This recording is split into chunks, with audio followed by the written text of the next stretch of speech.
اور پھر غلام کے ساتھ سلوک کیا کرنا ہے۔ ایک یہودی کا بیٹا نبی پاک کی خدمت کرتا تھا اکثر، یہودی کا بچہ، وہ بیمار ہو گیا، روز آتا تھا، چھوٹے موٹے کام کرتا تھا، بیمار ہو گیا۔ حضور نے فرمایا چلو تیمارداری کرنے چلتے ہیں۔ کس کی؟ جی غلام کی، نوکر کی۔ یہاں صاحب کہتے ہیں 5,000 روپیہ لے جاؤ، وہ بڑے احسان کے ساتھ 5,000 روپیہ لے جاؤ اور دے آنا، اور اسے کہنا سر جی پوچھ رہے تھے تیرا کیا حال ہے، وہ بات ختم ہو گئی۔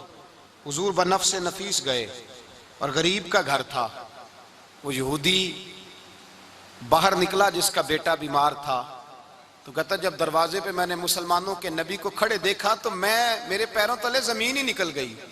میں نے کہا حضور مجھ غریب کی کٹیا میں کیسے آئے؟ پر میں تجھے پتا ہے نا تیرا بچہ میری نوکری کرتا تھا، یا کبھی بیمار ہو گیا، میں تیمارداری کرنے آیا ہوں۔ وہ یہودی کہتا مجھے خیال یقین ہی نہ آئے کہ میرے گھر میں حضور، تو امیر حرم، میں غریب بے نوا، تو کجا من کجا، میرے گھر میں حضور آئے۔ کہتے کہاں ہے ہمارا پیارا؟ حضور وہ لیٹا ہوا ہے۔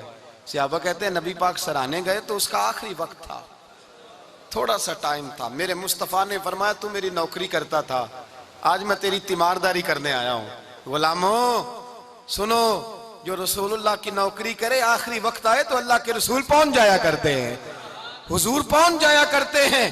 نجم کی اے خدا آرزو ہے یہی، عاشق زار کی آبرو ہے یہی، موت کے وقت سر ان کے قدموں میں ہو، دید ہوتی رہے دم نکلتا رہے۔ حضور پہنچ جاتے ہیں، نبی پاک تشریف لائے، بیٹھے سرانے، حضور نے جب اپنا برف سے ٹھنڈا اور کستوری سے زیادہ خوشبو والا ہاتھ اس کے بالوں میں پھیرا، آنکھیں کھولی، حضور نے فرمایا چل کلمہ پڑھ جا، چل میرا کلمہ پڑھ جا۔ ساری دنیا در رسول پہ آ کے کلمہ پڑھے اور حضور اسے کلمہ پڑھانے گھر تشریف لے گئے۔ یہ ایک مزدور کو، ایک محنت کرنے والے کو اعزاز دیا، گھر گئے کلمہ پڑھ لے۔ اس نے اپنے والد کی طرف دیکھا اور والدہ کی طرف دیکھا، ماں باپ یہودی ہیں، رونے لگے، کہنے لگے بیٹا یہ ہم سے زیادہ بڑھ کر تیرے حق میں خیر خواہ ہے، جیسے کہتے ہیں کر لے۔ اس نے کلمہ پڑھا اور حضور کی گود میں لوٹ پوٹ ہونے لگا، کلمہ پڑھا، روح پرواز کر گئی۔ شارحین کہتے ہیں جب نبی پاک وہاں سے نکلے تو حضور نے فرمایا اٹھاؤ اس کی میت کو۔ ماں باپ کہنے لگے کہاں لے جانا ہے؟ فرمایا ہم اپنے طریقے کے مطابق غسل کفن کریں گے، اس لیے کہ جو کلمہ پڑھ جائے پھر وہ میرا ہو جایا کرتا ہے، میرا ہو جایا کرتا ہے۔ بھائی یاد رکھیں، مزدور کو حضرت ربیعہ بن کعب فرماتے ہیں میں حضور کو وضو کراتا تھا، رات کا وضو میری ذمہ داری تھی، صرف ایک وضو رات کا۔ ہمارے ہاں تو 25 سال مزدور مزدوری کر کے چلا جاتا ہے، پر وہ مزدور ہی رہتا ہے، وہ مزدور ہے، اس کا کوئی اعزاز نہیں، کوئی اس کے لیے وہ کہتے ہیں اب بابا جی آپ کو کھانسی زیادہ آتی ہے، اپنے بیٹے کو لگا دیں، کسی اور کی ڈیوٹی لگا دیں، اب آپ کام نہیں کر سکتے۔ 25 سال نوکری کی، ملا کیا؟ حضرت ربیعہ کہتے ہیں میں وضو کراتا تھا رات کا، میرے نبی پاک نے فرمایا شادی کیوں نہیں کرتا؟ تو میں نے کہا یا رسول اللہ نہ میرے پاس حسن ہے، نہ پیسے ہیں، نہ کوئی کاروبار ہے، مجھے کون رشتہ دے گا؟ میرا روپ بھی نہیں تے میرا رنگ بھی نہیں، میں نے یار مناؤن دا ٹانگ بھی نہیں، کون مجھے رشتہ دے گا؟ کہتے ہیں حضور خاموش ہو گئے۔ دوسرا دن آیا تو میں وضو کرانے پہنچا تو نبی پاک نے فرمایا شادی کیوں نہیں کرتا؟ کہتے ہیں میں نے کہا حضور کون رشتہ دے گا؟ وہی 3 باتیں دہرائیں، نہ پیسے ہیں، نہ حسن ہے، نہ کوئی کاروبار ہے، نہ مکان ہے۔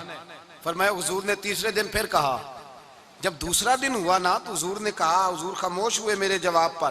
میں نے کہا یار کتنا بیوقوف ہوں، حضور روز پوچھتے ہیں اور میں جواب ہی نہیں دیتا۔ کہتے ہیں تیسرے دن میں نے ارادہ کیا آج نبی پاک پوچھیں گے تو میں کہوں گا حضور جیسے دل کرتا ویسے ہی کرا دیں۔ کہتے ہیں تیسرے دن میں گیا، سارا وضو کرا لیا پر نبی پاک نے پوچھا ہی نہیں۔ میں ارادہ کر کے گیا تھا کہ آج پوچھیں گے تو بتا دوں گا، حضور نے پوچھا ہی نہیں۔ فرماتے ہیں وضو مکمل ہو گیا، میں دروازے تک چلا گیا تو مصطفیٰ نے آواز دی، فرمایا واپس پلٹ نہ، میں پلٹا تو حضور نے فرمایا تو شادی کیوں نہیں کرتا؟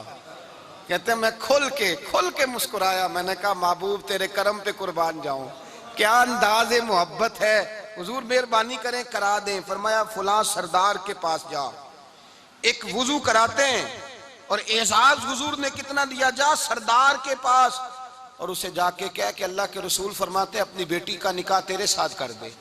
فرماتے میں گیا، ماں باپ کو بڑی فکر ہوتی ہے بیٹیوں کی، وہ کہنے لگا میں شام کو خود نبی پاک کی بارگاہ میں آؤں گا، کہتے میں باہر نکلنے لگا تو وہ بچی پردے کی اوٹ سے بولی، کہنے لگی غلام ٹھہر جا، ابا جی آپ کو میری فکر ہے، اماں جی میری فکر ہے، میری فکر نہ کریں اور یہ نہ دیکھیں آیا کون ہے، یہ دیکھیں بھیجا کس نے ہے۔ آپ مجھے حوالے کریں نبی پاک کے، حضور کے حوالے کریں، اللہ رسول مجھے کبھی ضائع نہیں کریں گے۔ حضرت ربیہ کہتے ہیں حضور نے میری شادی کا بندوبست کیا۔ حضرت بریدہ اسلمی سے کہا کہ تو اس کے لیے کھجور کی گٹھلی کے برابر سونا لا۔ حضرت حارثہ بن نعمان سے کہا تو اس کے لیے ایک کمرے کا اجرے کا بندوبست کر۔ حضرت عثمان غنی سے کہا تو نے ولیمہ کرانا اس کا۔ فرمایا میں تو تھوڑی نوکری کرتا تھا، مصطفیٰ نے ساری زندگی کا ہی بندوبست فرما دیا۔ یہ مزدور کے ساتھ حضور کا انداز ہے۔ پہلے میں نے شروع میں کہا کہ مزدور اس بات کو سمجھتا ہی نہیں کہ اس کا مقام کتنا، وہ اس بات کو جانتا ہی نہیں اللہ نے اسے اعزاز کتنا دیا ہے۔ ملت کا جوان سب سے پہلے تو کبھی کسی کی جیب کی طرف نہ دیکھے، اور یہ بات یاد رکھ لیں، درجنوں بزرگوں کے ارشادات کی روشنی میں ایک موٹی بات بیان کر رہا ہوں، توجہ ہے میری بات پر؟ جس کی توجہ دوسروں کی جیب پہ ہوتی ہے وہ رسوا ہو جاتا ہے۔ کاہل لوگ جو زندگی میں صرف ہاتھ پھیلانے کے عادی ہوتے ہیں، ان کے دامن میں سوائے رسوائی کے کچھ نہیں آتا، ان کے حصے میں سوائے بدنامی کے کچھ نہیں آتا، اور جو اپنی بازو کی قوت کے زور پر، اقبال کہتے ہیں اپنی دنیا آپ پیدا کر اگر زندوں میں ہے، سر آدم ہے ضمیر کن فکاں ہے زندگی، اپنے لیے خود جینا سیکھیں، ملت کے لیے کچھ کرنا سیکھیں۔ معاشرے کے اندر اس سے ادھار پکڑ کے اس کو دے دیا تو اس سے پکڑ کے اس کو دے دیا، 2 دن اس کے پاس چلے گئے لینے تو 4 دن اس کے پاس چلے گئے، کبھی کو دوست باہر سے آ گیا تو اس کے پیچھے بھاگنے لگے، چاپلوسی کرنے لگے، 2-4 جوڑوں کی خاطر، ایک موبائل کی خاطر، چھوڑیں اس دھندے سے باہر آئیں۔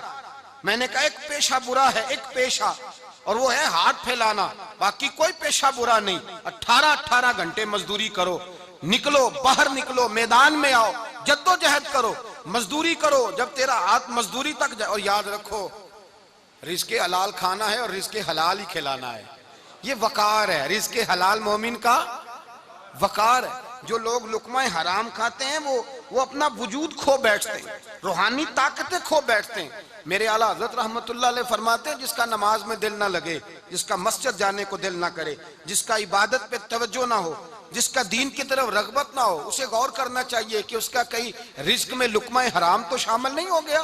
فرمایا جب لقمہ حرام شامل ہوتا ہے تو اللہ تبارک و تعالی معرفت کا نور چھین لیتا ہے، پھر انسان کی زبان سے تاثیر چلی جاتی، پھر اس سے سجدوں کی جو کیفیت ہوتی ہے وہ روٹ جاتی ہے، درود و سلام کے ذائقے نصیب نہیں ہوتے۔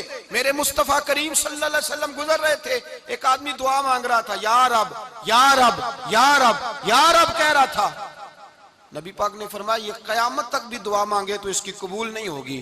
صحابہ نے کہا حضور آپ تو رحمت للعالمین ہیں اور آپ فرما رہے ہیں اس کی دعا قبول نہیں ہوگی۔ نبی پاک نے فرمایا اس لیے قبول نہیں ہوگی کہ جو کپڑے پہنے ہیں وہ بھی حرام پیسوں کے ہیں، اور جو اس نے کھایا ہے وہ بھی حرام پیسوں کا ہے، اور جو پیا ہے وہ بھی حرام پیسوں کا ہے، کیسے اس کی التجا اس کی بارگاہ میں قبول ہوگی؟ جب یہ لباس سے لے کر خوراک تک اور خوراک سے لے کر مشروب تک ہر چیز ناجائز پیسے، تو معرفت کا حسن کیسے پیدا ہوگا؟ فجر میں آنکھ کیسے کھلے گی؟ قرآن پاک کی طرف دل کیسے جائے؟ جب تیرے اندر رزق حلال جاتا ہے۔ حضرت بایزید بستامی فرماتے ہیں تو محنت کر کے حلال کی روٹی کھا، وہ تیرے وجود کے اندر جا کے نور بن جائے گی، اور ایسا نور بنے گی کہ وہ روٹی تجھے صبح خود جگا کے بیدار کرا کے اللہ کی بارگاہ میں جھکا دے گی۔ رزق حلال کھائیں، محنت کریں، جدوجہد کریں۔ حاتم طائی بہت بڑا سخی تھا، کسی شخص نے ایک دن حاتم طائی سے پوچھا کہ تو نے کبھی اپنے سے بھی بڑا سخی دیکھا ہے؟ کہنے لگا ہاں میں نے اپنے شہر کا ایک بابا دیکھا تو مجھ سے بھی زیادہ سخی ہے، مجھ سے بھی زیادہ سخی، مجھ سے بھی زیادہ، تجھ سے زیادہ؟ کہنے لگے میں نے سارے شہر کی دعوت پکائی، چھوٹے بڑے امیر غریب سارے آئے، دعوت پکائی سارے شہر کی، سب لوگ آئے، ہر آدمی کو میں نے بلایا، علماء کو، ادیبوں کو، شاعروں کو، تاجروں کو، صنعتکاروں کو، سب کو دعوت دی۔ میں نے سوچا کہ ذرا دیکھوں تو صحیح پلٹ کے کوئی رہ تو نہیں گیا جو آیا نہ ہو۔ چہرے پہ میں نے نقاب ڈالا اور میں باہر نکلا، ایک ضعیف بزرگ لکڑ آ رہا، جنگل میں لکڑیاں کاٹ رہا ہے۔ میں اس کے پاس گیا تو میں نے کہا بابا تجھے نہیں پتا آج حاتم طائی کی دعوت ہے، تو نہیں گیا؟ کہنے لگا بیٹا مجھے خبر آئی تھی، اطلاع ملی تھی، پر میں نہیں گیا۔ تو کیوں نہیں گیا؟ کہنے لگے مجھے ہاتھ کی کمائی کر کے کھانے کا چسکا لگ گیا ہے۔ مزہ لگ گیا ہے ہاتھ کی کمائی کھانے کا، اب مجھے دوسرے کے دسترخوان پر ذائقہ نصیب۔ ہمارے معاشرے کا تو المیہ ہے، لوگوں کو لذت ہی دوسرے کے دسترخوان پہ آتی، مفت کی روٹی کا ذائقہ نصیب ہوتا ہے، مجھے اپنے ہاتھ کی کمائی کا ذائقہ لگ گیا ہے، اب میں وہاں نہیں جاتا۔ کہتے ہیں میں پلٹنے لگا تو بابے نے بلایا، کہنے لگا ادھر آ یار۔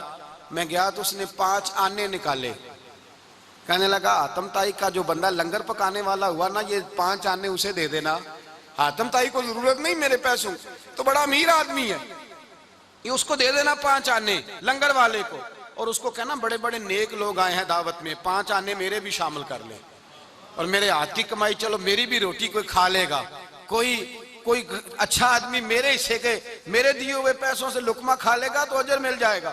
حاتم تائی کہتے ہیں میں نے کھینچ کے نقاب اتارا اور بابے کو کہا یار سینے سے لگ جا، میں تو مالدار ہو کے سخی ہوں، تو غریب ہو کے بڑا سخی ہے، تو غریب ہو کے بڑا سخی ہے، تیرے اندر اتنی خودداری عزت نفس۔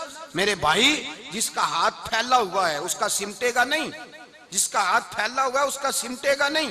جس آدمی نے، میرے نبی پاک صلی اللہ علیہ وسلم نے فرمایا جس نے اپنی ذات پر سوال کا دروازہ کھول لیا، اس نے اپنے اوپر فقر کا دروازہ کھول لیا۔ سوال کا مجھے دے دو مجھے دو دو لائنیں لگی ہوئی ہیں۔ بھائی یاد رکھیں، اس بات کو ضرور سمجھیں، خودداری پیدا کریں، عزت نفس پیدا کریں، وقار پیدا کریں، اپنے اندر توانائی پیدا کریں، 2 ہاتھوں سے محنت کر کے جد و جہد کر کے آگے بڑھیں، بلکہ کھائیں بھی کھلائیں بھی، اپنے اوپر بھی خرچ کریں، اللہ کے دین کے لیے بھی خرچ کریں، اپنی زندگی وقار والی بنائیں، ایک وقت نہیں 18 گھنٹے کی مزدوری کریں۔ میرے حبیب پاک علیہ السلام نے فرمایا جو بندہ سویرے مزدوری کرنے گیا اور شام کو تھک کے سو گیا، اللہ اس کے سارے گناہ معاف فرما دے گا۔ وہ تھکا کس لیے؟ بولے نفل پڑھ کے نہیں تھکا، تلاوت کر کے نہیں تھکا، مزدوری کر کے تھکا۔ مزدور کو حضور نے حقوق دیے، مزدور تو بڑا قیمتی ہے۔ نبی پاک کے زیادہ تر صحابی کاشتکار تھے، زیادہ تر صحابی حضور کے کاشتکار تھے، کھیتی باڑی کرتے، مزدوری کرتے تھے اپنے ہاتھوں سے، اور جتنے باقی بھی صحابہ تھے مالدار، حضرت عثمان غنی بھی اپنے ہاتھوں سے کام کرتے، حضرت علی المرتضیٰ بھی دست مبارک سے کام کرتے تھے، ابو بکر صدیق بھی خود جاتے تھے بکریوں کا دودھ دھو کے لاتے۔ یہ ہمارے آج کے زمانے میں مسئلہ ہوا ہے کہ جو امیر آدمی ہے وہ کوئی ہاتھ ہی نہیں ہلائے گا، کچھ نہیں کرے گا۔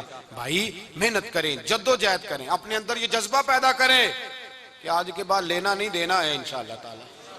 اور نوجوان بالخصوص اتاریں یہ غفلت کا پردہ، یہ غفلت ہے۔ اپنی دنیا آپ پیدا کر اگر زندوں میں ہے، سر آدم ہے، ضمیر کن فکاں ہے زندگی۔ میرے بھائی وقار کے ساتھ سر اٹھا کے وہی بندہ جیے گا جو، اور پھر مزدور اگر اپنے آپ کو وقار دیتا ہے، اللہ اور اس کا رسول اسے وقار دیتے ہیں، تو ہمیں مزدور کو وقار نہیں دینا چاہیے؟ دینا چاہیے نا جی۔ تو مزدور کو عزت دیں، وقار دیں، جس آدمی کو محنت کرتا دیکھیں اس کی حوصلہ افزائی کریں، اس کو تھپکی دیں کہ تو بڑا اچھا آدمی، اور جو کام کاج نہیں کرتا ان کو سمجھائیں۔ بچے، اصل بچوں کی تربیت، جو لوگ جائیدادیں بنا کے جاتے ہیں نا، اور بچے ان کے کاہل ہوتے ہیں، کچھ نہیں کر سکتے، ان کی جائیدادیں اجڑ جاتی ہیں، بک جاتی ہیں، اور جو بچہ تعمیر کر کے جاتے ہیں، جو اپنے بچے کو اعلیٰ صلاحیت سکھا کے جاتے ہیں، ان کی جائیدادیں ختم نہیں ہوتی، ان کی پہلے سے زیادہ بڑھ جاتی ہیں، اس لیے کہ یہ وہ والا سنت لگا کے گئے ہیں جو آگے کی طرف بڑھے گی۔ تو زیادہ جد و جہد کریں اپنی اولاد کو ادھر لگانے کی۔